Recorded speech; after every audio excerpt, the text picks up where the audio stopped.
রংপুরের ঐতিহ্যবাহী জনপ্রিয় এবং খুবই পরিচিত একটা খাবার রংপুরের ভাবি আমাকে নিজের হাতে রান্না করে খাওয়ালো। এতে করে ভাবির ইচ্ছে পূরণ এবং আমার শখ দুটোই কিন্তু পূরণ হয়ে গেছে। কয়েকদিন যাবতই ভাবি আমাকে বলছিলেন যে ভাবির এই কাঁচা কাঁঠাল খেতে বেশ ভালো লাগে। ভাবি সময় সুযোগ করে উঠতেই পারছিলেন না কখন রেসিপিটা তৈরি করবে। আমি বলেছিলাম, ভাবি আমার গাছ থেকে কাঁঠাল পেড়ে আপনি এটা বানিয়ে ফেলেন, যেহেতু আপনার বাসার প্রত্যেকেই খেতে ভীষণ ভীষণ পছন্দ করে। কাঁচা কাঁঠালের অভাবে তিনি খেতে পারছিলেন না। তো 2 দিন আগেই ভাবিকে বলছিলাম আমি যে আপনার যখন সময় সুযোগ হয় আপনি আমার গাছ থেকে কাঁঠাল নিয়ে রান্না করবেন, তবে আপনার বাসায় না, আপনি আমার বাসাতেই রান্না করবেন। আপনি কিভাবে রান্না করেন সেটা আমি দেখে শিখে নেব এবং আমি আমার পেজে সকল আপু ভাইদের সাথে রেসিপিটা শেয়ারও করব। ভাবি এটা শুনে খুব খুশি হয়ে গেছে, কারণ উনি আমার ভিডিও দেখতে খুব পছন্দ করেন। তো আজকে সকাল সকাল নাস্তা করেই চলে আসছে আমার বাসায় এই রেসিপিটা তৈরি করার জন্য। একটা কাঁঠাল ভাবি নিজের হাতে পেরে নিয়েছে, এখন মাঝখান থেকে কেটে নিল। ভেতরে খুব সুন্দর র হয়ে গেছে। এই রেসিপি তৈরি করার জন্য খুব বেশি কাঁচাও না, আবার একেবারে পেকে নরম হয়ে গেছে এরকম কাঁঠালও না।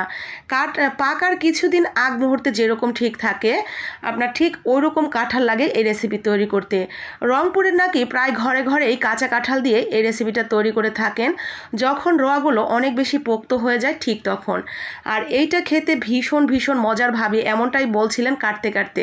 তো কাটতে কাটতে উনি অনেক বেশি প্রশংসা করছিলেন এই খাবারটার। ওনার মেয়ে, ওনার ছেলে, এমনকি ওনার হাজব্যান্ড প্রত্যেকেই খেতে ভীষণ ভীষণ পছন্দ করে।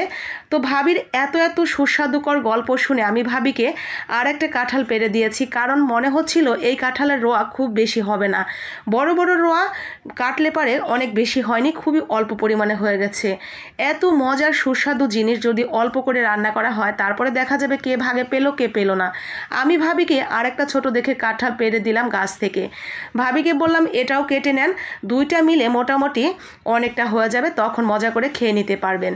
তো ভাবি আমার কথা মতো সেটাও কাটা শুরু করে দিয়েছে। মাশাল্লাহ, এই কাঁঠালটাতে ছোট হলেও ওই আগেরটার থেকে এটাতে রোয়ার পরিমাণ অনেক বেশি ছিল। তো ভাবি বেশ খুশি হয়েছে। তো খুশি মনে উনি কিন্তু সমস্ত কিছু একেবারে তুরুক ফুরুক করে নিচ্ছিলেন এবং ময়লাগুলো বাহিরে ফেলে দিচ্ছিলেন, বাহিরের ছাগলগুলো এসে খেয়ে ফেলবে। তো হাতে অনেক আঠা লেগে গেছে, এখন ওগুলো উঠিয়ে নিল। এইবার কাঁঠালের রোয়াগুলো ধুয়ে নেওয়ার পালা। ভালো করে 2-3 বার করে ভাবি এগুলো ধুয়ে পরিষ্কার করে নিচ্ছিলেন। ধোয়ার পরে এগুলোকে সামান্য কিছু মশলা দিয়ে মেখে নিতে হবে। মশলাগুলো একেবারে ঘরোয়া মশলা। প্রথমে এখানে আদা রসুন জিরা বাটা দিয়ে দিয়েছে পানির মধ্যে খুবই অল্প পরিমাণে। তার মধ্যে শুকনা মরিচ, হলুদের গুঁড়া এবং আপনার ধনিয়া গুঁড়া দিয়েছে।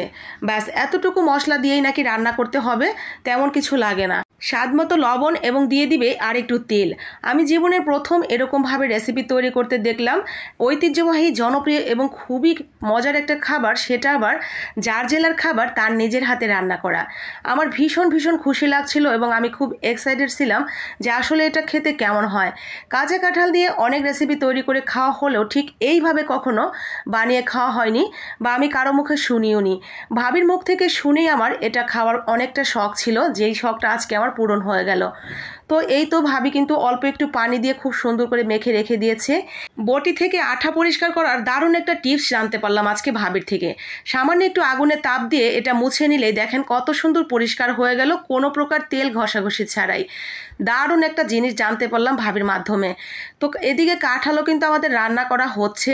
সামান্য একটু পানি দিয়ে ঠিক এইভাবেই বসিয়ে রাখা হবে এবং মাঝে মাঝে একটু ওলট পালট করে দেওয়া হবে। পানিটা যখন একদম শুকিয়ে গায়ে মাখা মাখা হয়ে যাবে ঠিক তখনই আমাদের এই রেসিপিটা একদম রেডি হয়ে যাবে। আমি বারবার ভাবিকে জিজ্ঞেস করছিলাম হয়েছে কিনা। ভাবি হওয়া মাত্রই আমাকে প্লেটে কিছুটা উঠিয়ে দিলেন চেক করার জন্য। তো আমরা একটু ঠান্ডা করে নিয়ে বাসার প্রত্যেকেই এটা চেক করতে বসে গিয়েছি আসলে এটা খেতে কেমন আর কতটা মজাদার হবে। ভাবির মুখে তো অনেক গল্প শুনলাম, অনেক মজার এটা খেতে। তো আমরা একটা একটা করে প্রত্যেকেই উঠিয়ে নিয়েছি।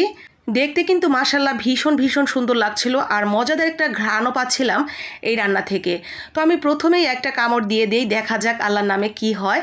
বিসমিল্লাহ, আলহামদুলিল্লাহ, মাশাল্লাহ। আমার কাছে কিন্তু বেশ ভালো লেগেছে, ঝাল ঝাল আর সেই সাথে কাঁঠালের মিষ্টি মিষ্টি একটা ভাব ছিল, খেতে ভীষণই মজার। ভেতরের বীজটা পর্যন্ত সিদ্ধ হয়ে গেছে, সেটা খেতে আরও বেশি ভালো লাগছিল। তো আমরা যতটুকু খাবার খেয়ে নিয়েছি আর বাকিটা ভাবিকে দিয়ে দিয়েছি ভাবির বাসার জন্য। তো ভাবিকে অসংখ্য ধন্যবাদ, তাদের জেলার এত মজাদার একটা খাবার আমার সাথে শেয়ার করার জন্য। আমার কাছে ভীষণ ভালো লেগেছে। অসংখ্য ধন্যবাদ রংপুরবাসীকে এত মজার একটা খাবার রেসিপি তৈরি করার জন্য। ভালো লাগলে লাইক কমেন্ট শেয়ার করে দিবেন।